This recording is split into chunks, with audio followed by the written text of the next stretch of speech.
Okay, so page 65, Hungarian dance. Okay, so this is where we're getting into the song. Okay, so it says, interesting, they didn't put any lines to say, hey, what are the notes at the beginning? So I think at this point, they're not doing that anymore.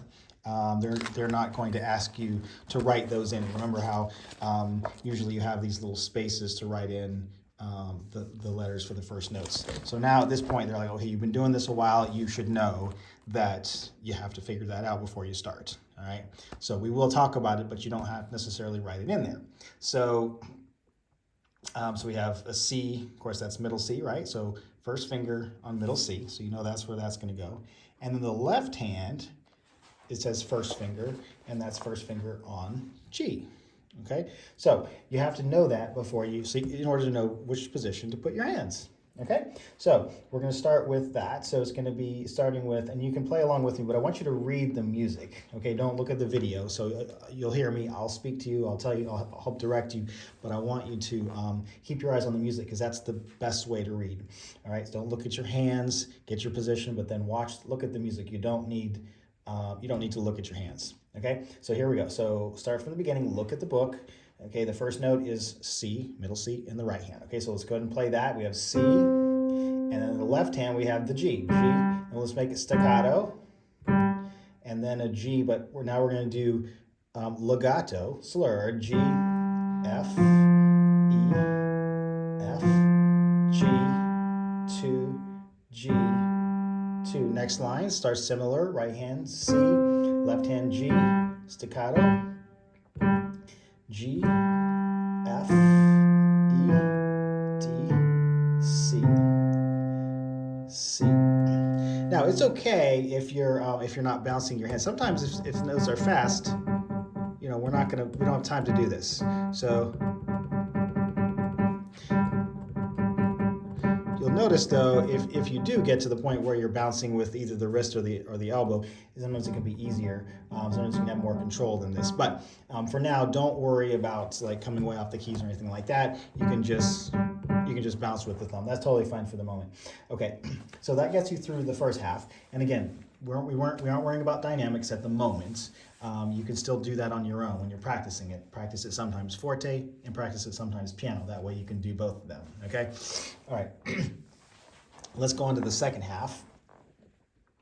All right, so if you look at your book, you're in the same position. So your middle C, thumb is on middle C, third finger, that's your first note, third finger on E, and no staccato, but we have accents. So let's just start from a little bit above the key and drop into it, and then do the same thing with the F, and then E, and D. So if you kind of just stiffen your finger, almost like the staccato, but you just drop the weight and you leave it. So similar to this, except instead of bouncing, you just drop the weight into the key.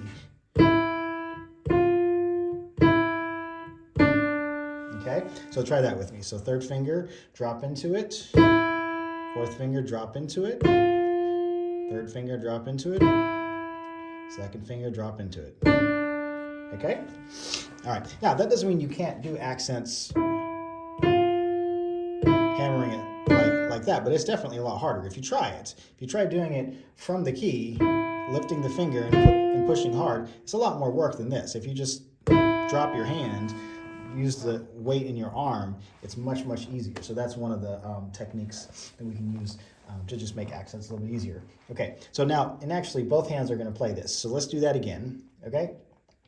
So we're at the start of measure 7. All right, we're going to do middle finger on E, okay? So just a little bit of a lift and drop your arms. Now you go up one, up, and then we go down, down. All right, now just the left hand plays the next measure. Third finger. Now here's that place that I was telling you about. So the G, C, G. So practice that with me, G, C, G. So this is just the thumbs, starting on G and then C. And just go back and forth. Make sure they're connected. And then try a little faster. Make sure there's no stopping in the sound in between. Okay? All right, let's do that line again. Measure 7. Ready?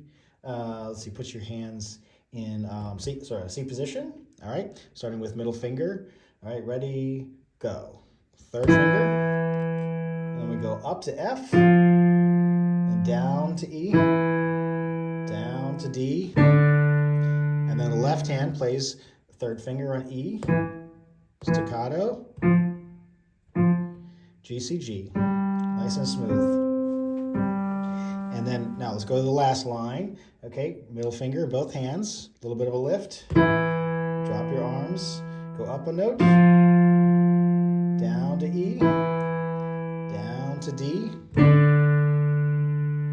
Now just the left hand plays the next measure. Okay, so we're starting with G and we're going down. G, F, E, D, C, and it is staccato, so make that one short. And then right hand C, and then left hand C. So unlike the measure above it where we had the slur, okay, back and forth between the hands, here this is staccato, bum, bum, bum. So just be aware of that difference there. Of course, the last note is not staccato, it's 2 staccato, and then you hold the last note for 2 beats.